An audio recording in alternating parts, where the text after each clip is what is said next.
Well, good morning everybody, I'm Gary from Lantana Removal, Queensland. Just wanted to give you a little bit of a look through some of the areas locally. There's a 60% increase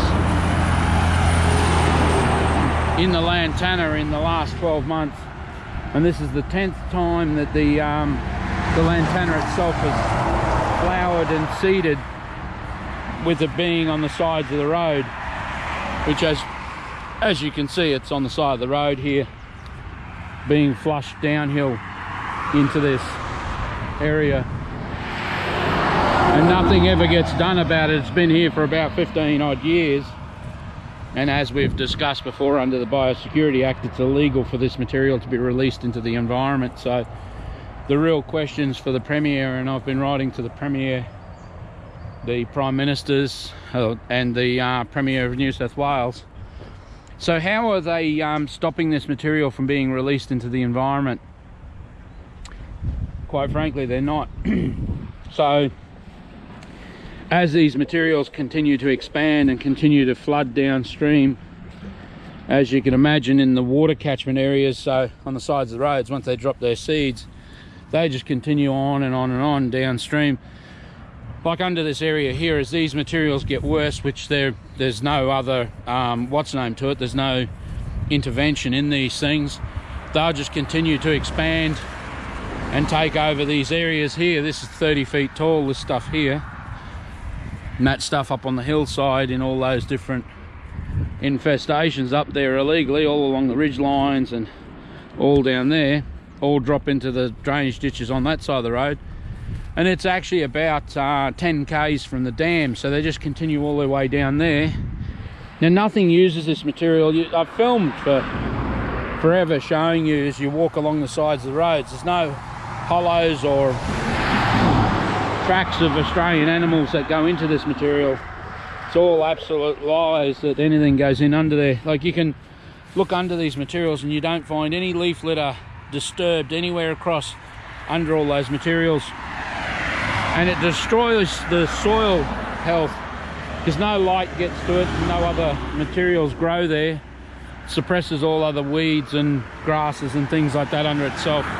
So as it consumes the land, then it starts to climb the trees and it consumes them and kills them. But with it being left on the sides of the roads, you can see how damaging and how easy access to the watercourse it is for these seeds to just continue further and further downstream. So you can't see the car's up there about 100 meters, maybe 150 meters. So that's all we've come, and it's a continuous supply of Lantana coming off along the high sides down into the drainage ditches, washed across the road, dropped across the road by the birds and continues through these ecosystems with zero things being done. So you can see it down there under that lot. I think I can't tell what you can see, but it's under this edge here and then down across that next section down there. Might be able to get a bit closer to the edge, maybe here, maybe, I don't know. Anyway, so it's all down through there in spot fires all the way down as far as I can see. I can see those flowers. That's one of the things that, when these plants are in full bloom, it makes it much easier to be able to spot them. I'm not sure if you can see right down the road there, that's another 150 meters down there. It's in full bloom down there as well. But you have a look at the level of those infestations along that ridge line there. And that's the problem. People look at the flowers and they go, oh, aren't they pretty? But the amount of other weeds, wild tobacco and everything else that floats, the seeds on Lantana float, which I proved last year, and it changes the infestation style of the material. See, all down through there, as far as you can see. It's in pockets through there, expanding itself. So it just never goes away. But the brighter the colours, the reds, the oranges and the purples and the yellows, the more toxic they are, the more deadly they are to the animals, and the more it continues. So this is Moreton Bay Regional Council area, and I've been battling them for 18 months in saying to them this stuff needs to be cleaned up, can't grow on the sides of roads, because it just continues to expand. Nothing is in there to stop it at any level. They do no maintenance or intervention to stop any of this stuff, so the actual levels of it just increase all the time. But the damage to the ecology as it floods down kilometre after kilometre through people's properties, illegally through their properties, because that's the other part of there's three parts.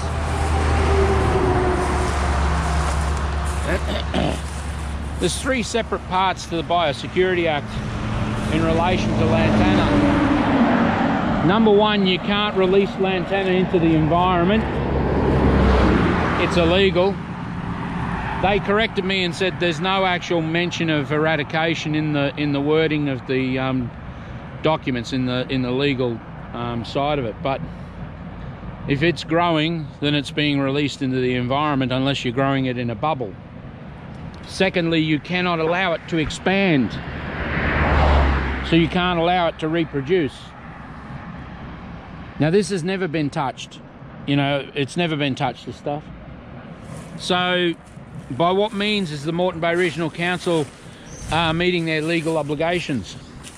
Or Brisbane City Council? Brisbane City Council were even worse.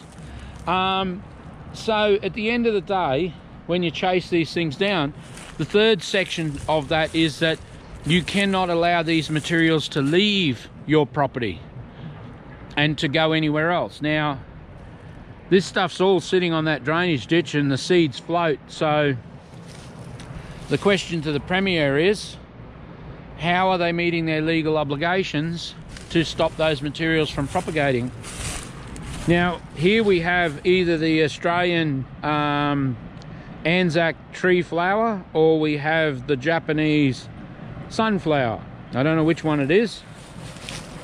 Until it flowers, you won't know which one it is, but it's all the way down here. In the Sunshine Coast, we saw thousands of acres of it that had arrived and expanded to that size in less than 5 years, according to the locals. In my investigations and my trying to bring this to the biosecurity's attention, because biosecurity send you to the council and say, well, you've got to raise it with the council and find out what systems they have in place to deal with these weeds of national significance, which they had no measures in place to deal with it, because it's not actually on the weeds of national significance list now. But when you look at it up there on the Sunshine Coast and right throughout Queensland, it's referred to, as is a lot of other weeds, as a sleeper. A sleeper is defined by a plant that is doing a lot of damage. But at this point, it's not a runaway. So that's how they define it. But I can tell you from experience and what I've seen that Japanese sunflower and Anzac tree flower are not sleeping anywhere. You know, 5 years and it's taken a couple of thousand acres up there. And when you have discussions with councils and with biosecurity and also the Department of Natural Resources, Mines and Energy, you find that there's a lot of conversations that happen where they say, you know, we wish we had taken those weeds on because they were measuring in an acre and 10-acre lot, and now they're in thousands of kilometres. And the Anzac tree flower and the Japanese sunflower fall into that category when they've taken over 2,000 acres in 5 years. And it's a complete flood, but the terrain that they're inhabiting are anywhere up to about 40 plus 45 degrees. I mean, you know, just a nightmare. So you can see between these two, see how they happily coexist together. They are, you know, happily moving across, and when they band together, these two, they create a supercell and they just decimate anything. When you remove this stuff between the lantana and that plant, there won't be anything. nothing at all underneath that stuff. They just drown out the sunlight completely. It's incredible. And you can see how many other infestations of the exact same lantana are further down the street, and how they propagate down the street. You look across there, and then it's funny because you look across there and you start to pick up the colours, and then you start to see more and more of it. The problem with it is that it is just so aggressive, and being allowed to just drop straight into the watercourse and then continue downstream just propagates these materials. You look at how thick that, whichever one it is, it doesn't matter which one it is, you won't know until they flower. I wouldn't anyway, but you won't know till they flower which one it is. So the Japanese sunflower is a complete yellow daisy looking flower, and the Australian Anzac tree flower is basically like a daisy. It's got a white petals and then a yellow center, so that's how it works. But these materials, right, come across that road onto that shoulder, create that, and then they come across the road in the drainage ditches, and then they head downstream, downslope into other people's properties. And it's illegal for those materials to be transferred that way into other people's properties. So that's what we face, and it's a continuing problem. That is impressive, that colour of that lantana down there on the banks, and when you go further down that road, it's just everywhere. So all of these lantana bushes here all drop their seeds straight into the drainage ditch, and then straight through under the road as you see it there. And then you've seen all of the infestations across the road, and it just continues its way down the hillside. So when you look at how the drainage ditches all converge and just keep pumping it across, it's easy to track it across the street and see exactly how far it travels. And yet nothing's ever done. This stuff's never been touched, and there's no plans to touch it under the illegal reclassification of lantana to low risk. There's nothing low risk about it. The expansion rates of this material, it has been flowering and reflowering 10 times on the sides of this road in the last 12-month cycle. So it's actually propagating at a rate of around 6,000 brand new plants for every single plant you can see. And these colours are the worst colours in their toxicity. I think there's one higher than these guys here. So when you look at the devastation, and you look at 40-foot tall wild tobacco plants growing with it, whose seeds also float, you start to get an idea of exactly what we're battling with councils. And as these trees are consumed by the lantana, they'll eventually be killed off and become more fire hazard within the lantana. But you've seen under the lantana how dry the material is under the lantana, and you can see how these weeds all band together, and then you got cockspur climbing the tree here. And that helps the lantana to grow up the tree even faster and create an even bigger fire risk. So when you look through all of these things, you start to get a bit of an idea of what I'm battling. For hundreds and hundreds of meters, if you were to put a size on it, an actual plant, a lantana plant, is about 1 to 1.5 meters. So there's about 1,800 plants per acre of lantana. So that gives you some sort of idea of how much new lantana is being put out by all of this massive infestations. And these are the worst kinds. On the sides of roads, they just keep getting flushed water because the actual ground is impervious naturally, then pours the water off to the side, and these things just absolutely inhabit the sides of the roads then they infest everybody's properties along the sides of the roads. So you can see down there from a higher vantage point of what the Lantana looks like along that side of the road. So this is only roughly in this area about 300 meters. So you see there over the aloe vera plant there, see one's up there next to the gum trees. You see a really big clump there. More down here that have been poisoned. These ones have been poisoned, but they're still coming back to life. So when they're poisoned and they're not properly killed, they become resistant to the poisons.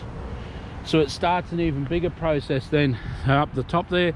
All through that bushland up the top, you can see the Lantana continuing to spread illegally across those terrains. Then once they control the ridgeline, like they're controlling the edge of the road here on the ridgeline here, they pour off those ridgelines and then they infest the lower side of the road in massive infestations. Now, whoever it was that actually did the Biosecurity Act of 2014 actually knew what they were doing in the way they worded it, because they worded it that Lantana cannot be released into the environment. So they actually knew what they were doing. So look at it up there, all through the bushland. As far as I can see in the bushland, you'll see it, right?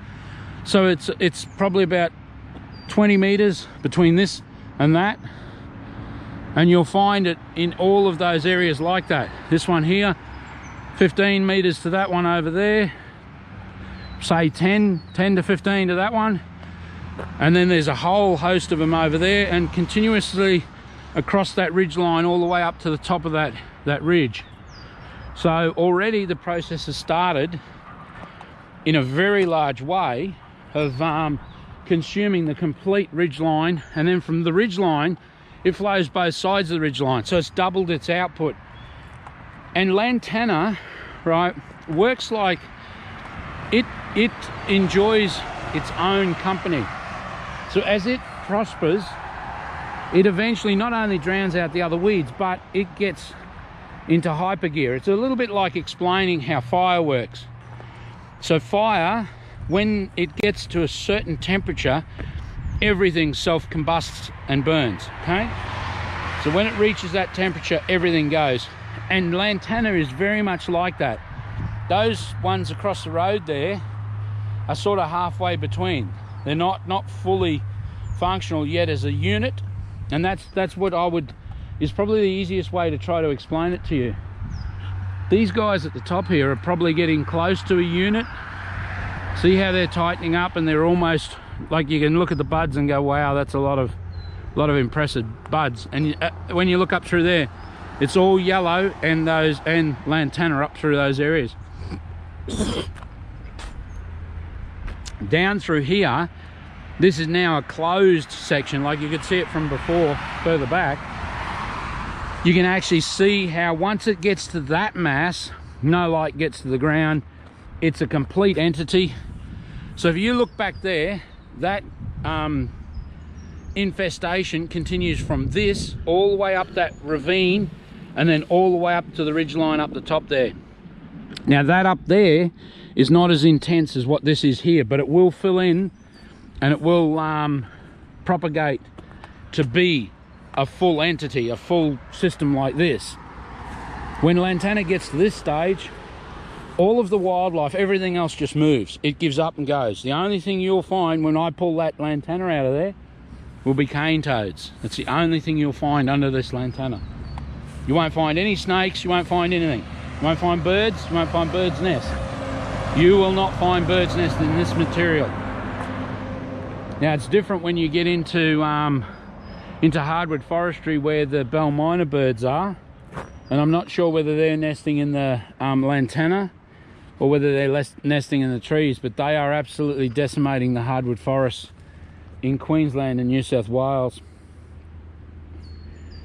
So a Lantana plant is considered to be 1 to 1.5 meters. These guys are 2 meters tall.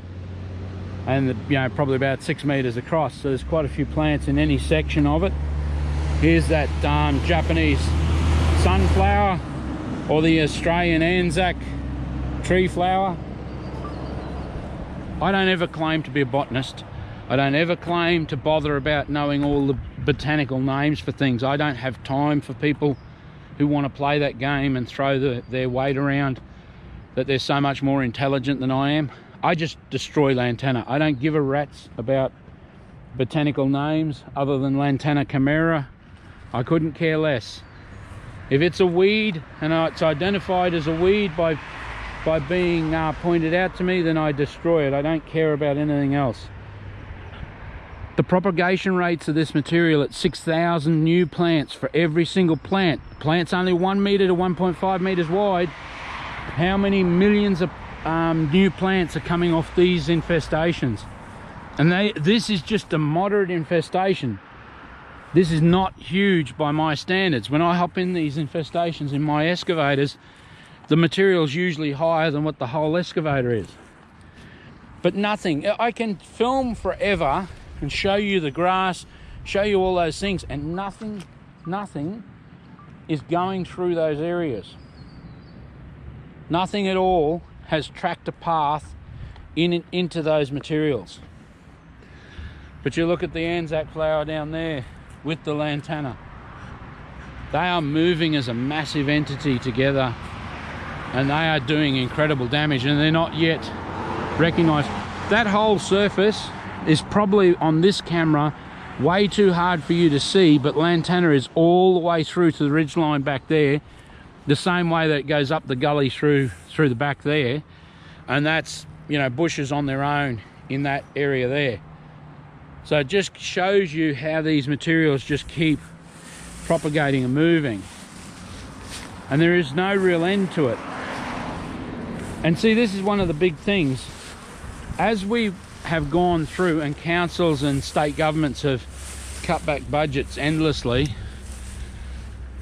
it's a situation where they don't maintain surfaces, where a lot of surfaces would have been mowed, and just the sheer mowing of it would have meant that the surface stayed healthy. But because they cut back budgets, and they cut back budgets everywhere, there's no mowing. And what happens is the grasses, instead of the grasses being healthy and flourishing, when you actually look down in the grasses a lot, you find it's really rubbish. Especially as it gets to winter. All of these grasses, because they won't be cut, will turn to rubbish, and they'll oxidize, and they'll destroy themselves. This is what all this dead material is here. See, normally in nature it'd be grazed off by animals. Well, no animals come into these areas anymore. Once Lantana gets to a certain amount, I don't want to walk through that stuff. The animals just give up and stop going through there. The koalas give up on the gum trees, the whole lot, they just give up. All of the rest of the natives give up. There's no point, it's too hard to try and go through. This is how they lost so many cattle in North Queensland in the massive fires in the national parks up there. Lantana owned the ground, owned the land, and the koalas and others climbed the trees where they could to try and escape the fire, and they got burned alive in the treetops, and the cattle got burned alive at ground level.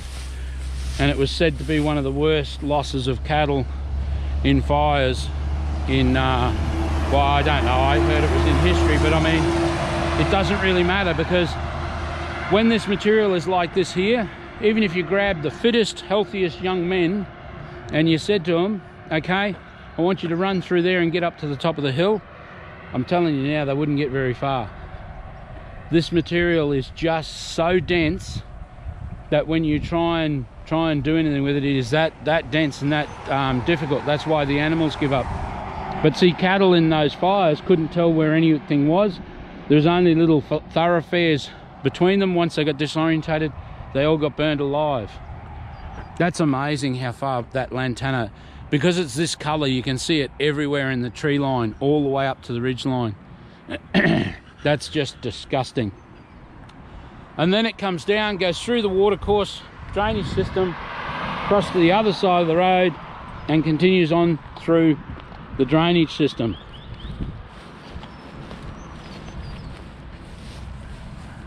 And that's why they say that Lantana cannot be released into the environment. It's that bad a material that by it propagating and being released to the environment, there's no way of containing it. There's no way of stopping it from continuing across everybody's properties downstream. There's absolutely no way that you can do it.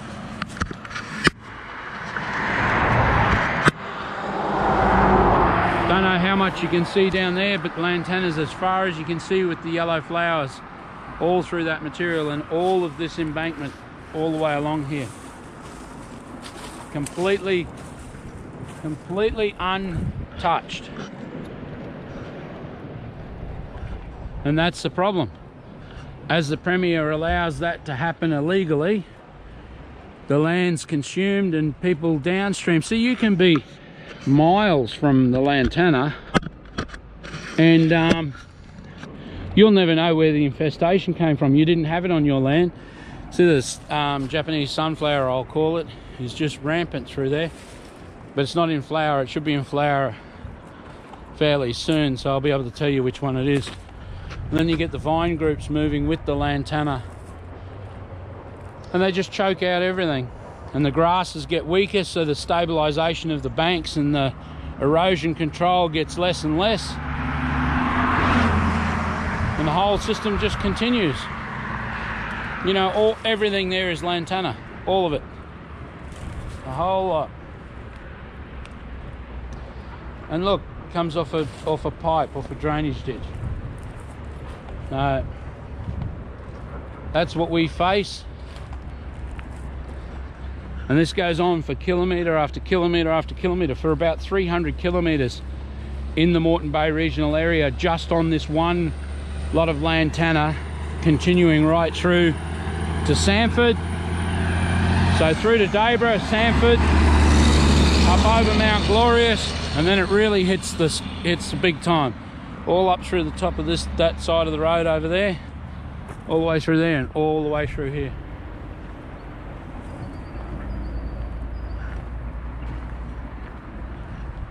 So when you're talking about, you know, 300 kilometres of Lantana, which is illegal for it to be there, it's illegal for it to be released into the environment for the sole purpose that there's no controlling the seeds. Where they end up in other people's lands is completely uncontrollable. There's no possibility to then judge which seeds ended up where. But they have the potential to go 2,000 kilometres. They're on record.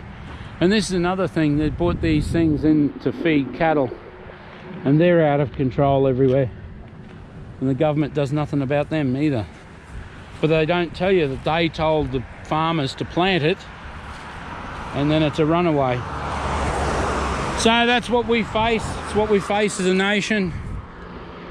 And there's not much else we can do but keep the pressure up on the government and on the councils, and hope at some stage that public opinion grows enough and people care enough that we create the National Capital Works program to deal with Lantana, because at 14 million hectares at the beginning of 2019 and 20 million hectares at the end of 2019, beginning of 2020, you know, is an absolute catastrophe. And there's no plans, there is no intervention at all.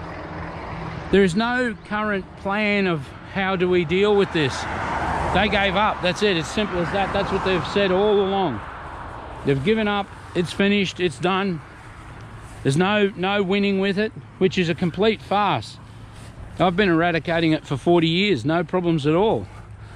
So you look down through there that way, and that's a complete sea of Lantana under the power lines for the full length of what we can see there of a couple of 100 metres. And continuing to the left into the quarry. All in the quarry fence line. all caused by this lantana that's on the roadway. So that's all we can do. We can just keep raising these situations with people, but what you do about it, you know, is up to you. But these particular roadside infestations get even worse when you consider that you go over Mount Glorious, go over Mount Tambourine, and these materials are growing in the gutters and drains of those roads, and that's not normal country. Okay, that has a much higher level of water, because it's more of a rainforest environment, so it gets, you know, far more water. So it could be seeding 24 times a year. Okay, every time it gets 25 mils of water, it reseeds and reseeds and reseeds again and again and again. But the problem with that sort of terrain, that sort of country, is the ridge lines are so steep, so incredibly steep, that when that material gets washed off the edges of those roads, it continues for miles downhill, downstream. And that means it just doesn't stop.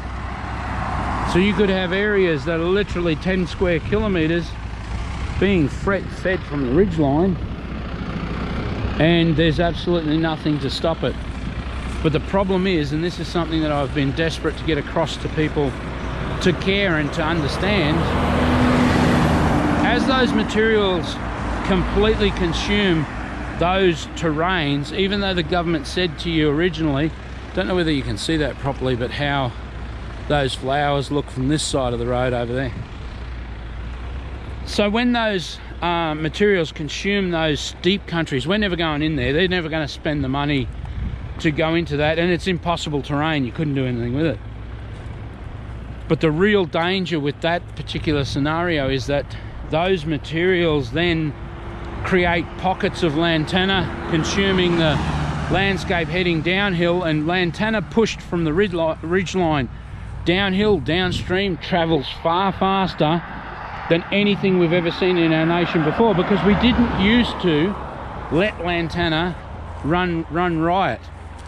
We had policies in lantana originally, and we didn't allow it to occupy places like this, just simply because they would never have let you see lantana consuming everywhere.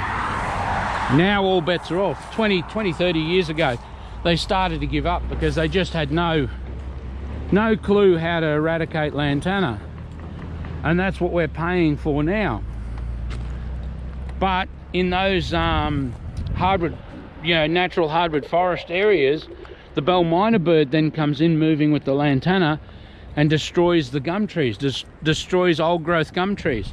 This is to the point that in New South Wales, New South Wales government were considering completely taking all the timber out of areas completely, clear fell on the lot and take the timber off, because the devastation to the forestry was that bad that the timber was going to be lost. Hundreds of billions of dollars worth of timber was going to be lost, so they decided that they were talking about taking the timber off, which you can imagine how popular that would be with the greenies and whatnot.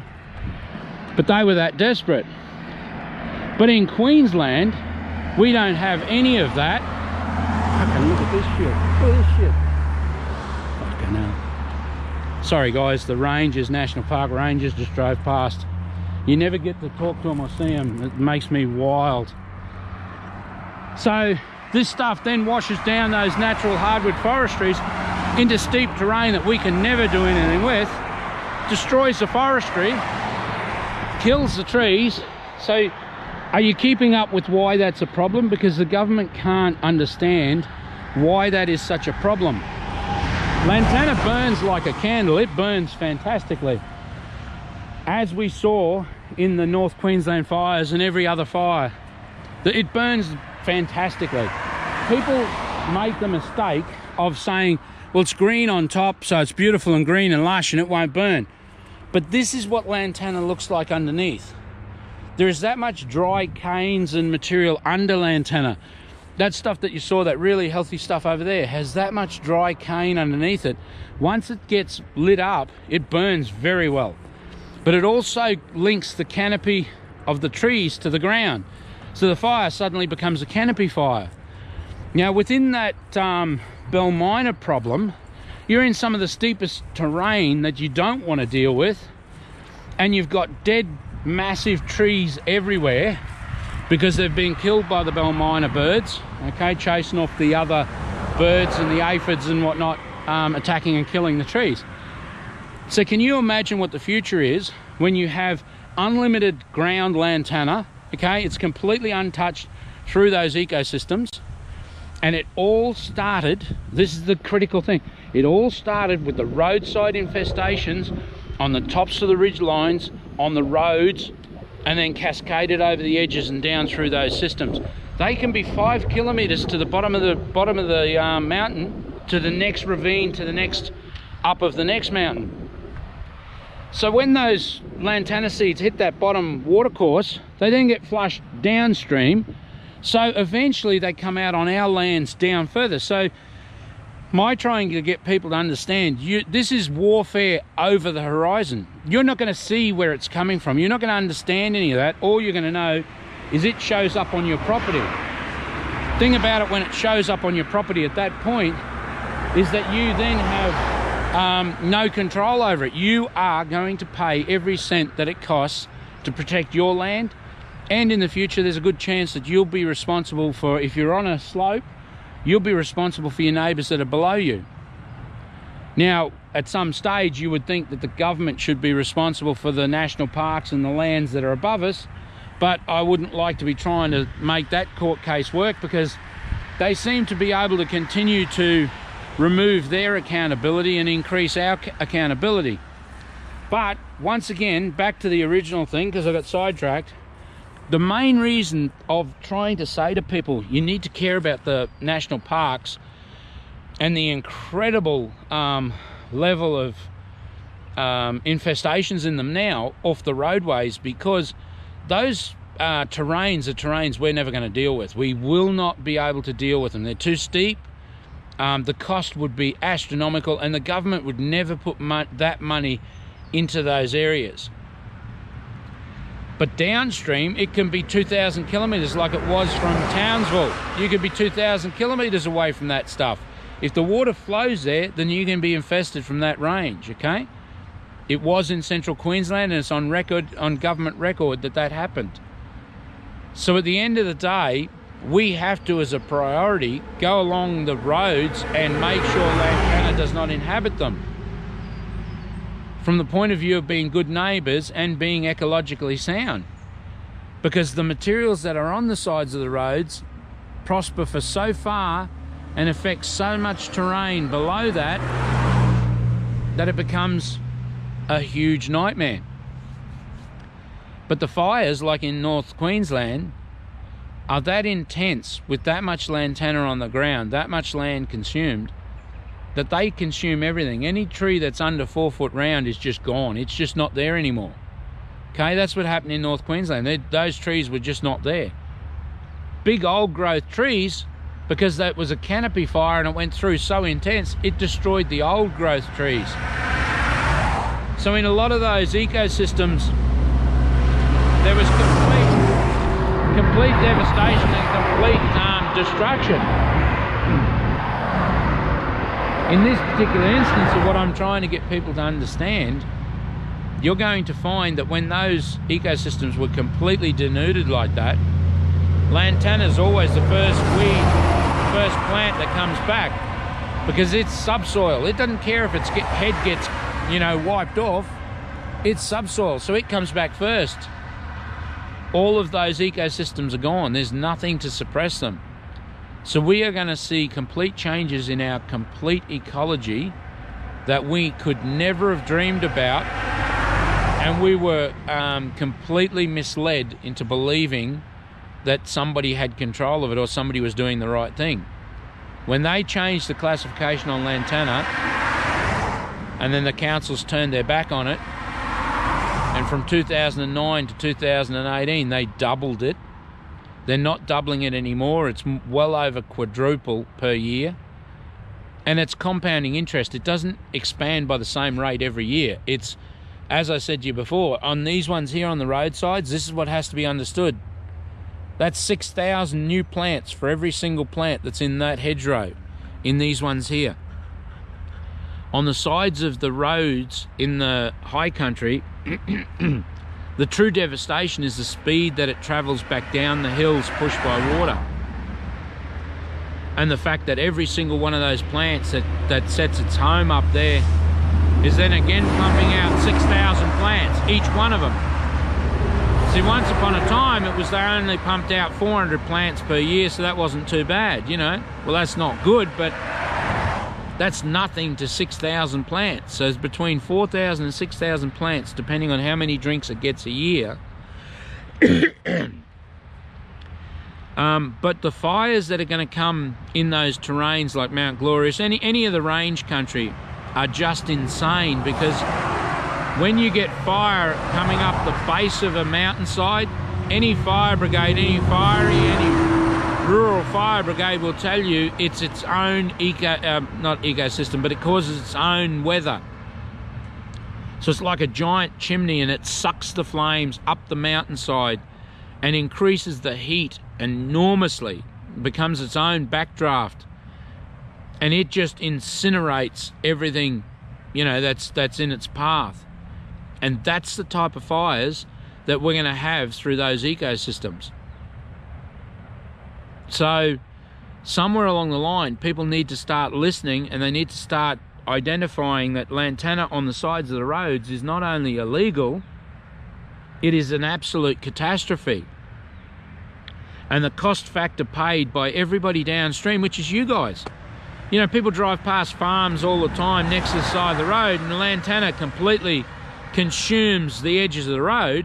An old mate farmer spends his whole life keeping his land clean. Then old mate farmer gets too old and he sells his property, and it gets busted up into smaller acreage lots, which are called lifestyle farms now. And the government's completely not keeping up with trends. So when the lifestyle farms get taken over, Big Daddy comes along and he spends $40,000 or $80,000, and he buys a tractor to slash the paddock and whatnot.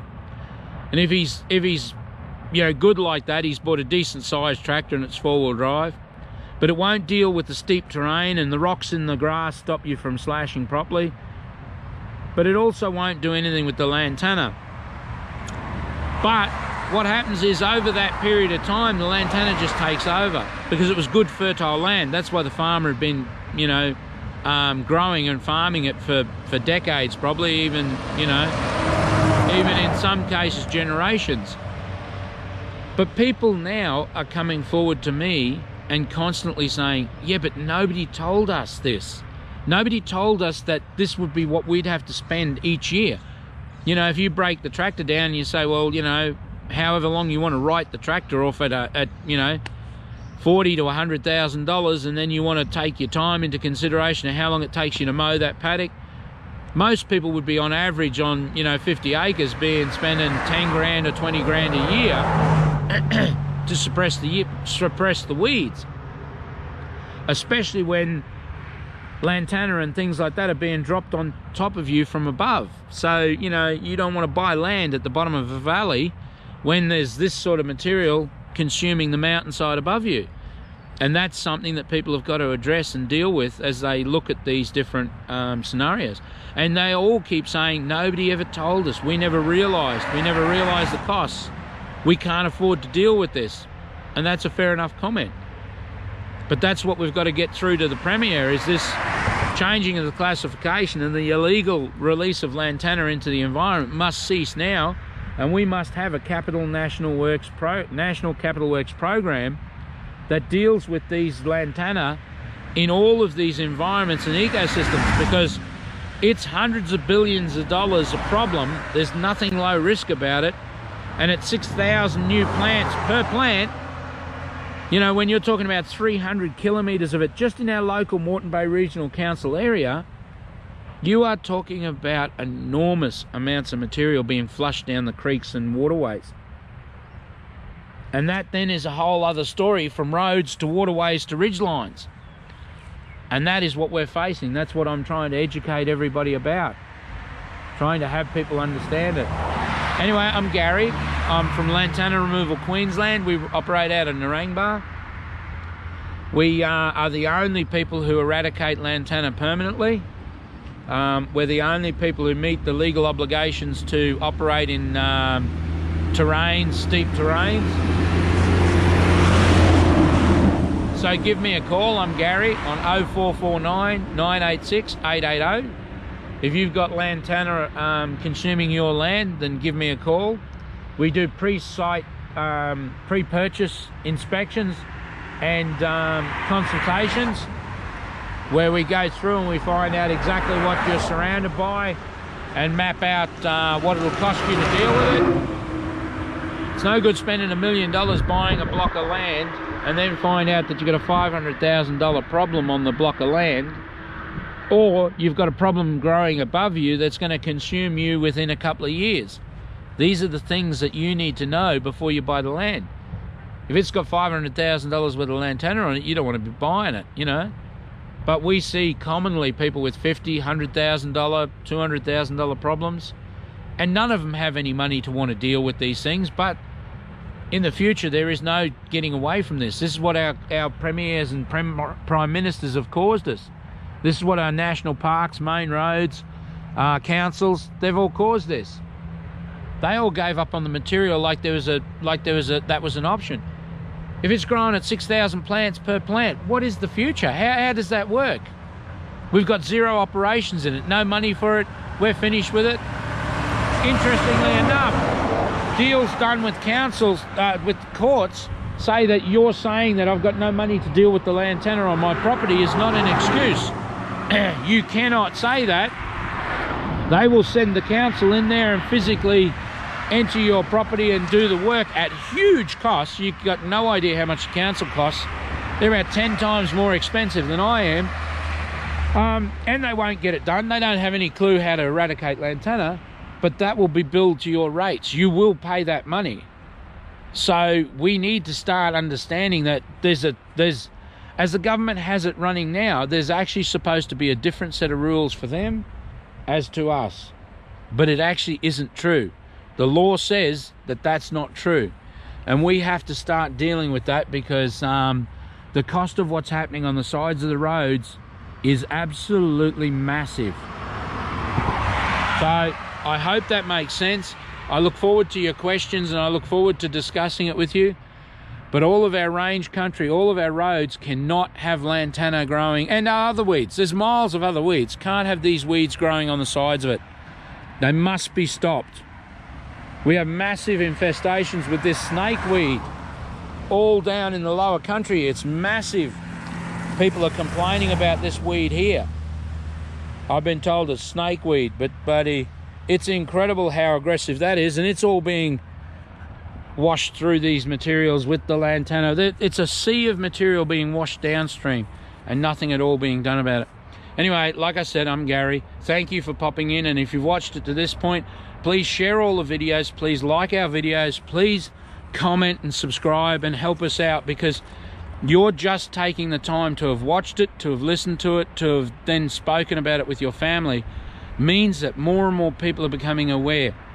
And if I achieve nothing else, then people stop buying property and getting caught, because people will tell you Lantana improves the soil. That's a load of rubbish. They say that Lantana is a indicator of beautiful, fertile soil. And the more beautiful and fertile the soil is, the more beautiful and fertile the Lantana is. It's an absolute lie. They were all made by people who have massive Lantana infestations and can't sell their land, because other people were smart enough to go, hell no, I'm not buying $50,000 problem, $150,000 problem. You know, we just finished a job up at the Hunchy on the Sunshine Coast. Couldn't sell the property at all for the last 6 years. Couldn't even get people to look at it. You know, we did $40,000 worth of work on it, and it was sold within a week. You know, but that's what we're looking at. But to have done the job properly would have been $120,000, but that's what happens. But the people were happy to take it on and buy it. But anyway, that's what we face. So the more educated you are, hopefully your family doesn't become a statistic. I'm Gary. I'll catch you later. Thanks for popping in, and I really appreciate you taking the time. Bye-bye.